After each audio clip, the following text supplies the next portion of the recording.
This jumbo-sized rustic lemon blueberry scone has a decadent buttery lemon crumb bursting with blueberries inside a crisp, caramelized crust, covered in a sweet lemon glaze, and scaled to fit a 4-inch cast iron skillet. In a small bowl, rub 3 grams lemon zest with 10 grams sugar until fragrant. Mix in 60 grams all-purpose flour, half teaspoon baking powder, and a pinch of salt. Then rub 20 grams cold butter into the flour to a coarse crumb and stir in 20 grams frozen blueberries. Gently mix in 40 grams cream until a shaggy damp dough develops.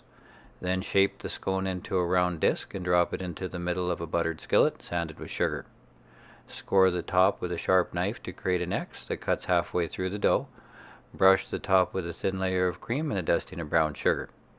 Then bake in a 400-degree Fahrenheit oven until golden brown and cook through, about 20 minutes.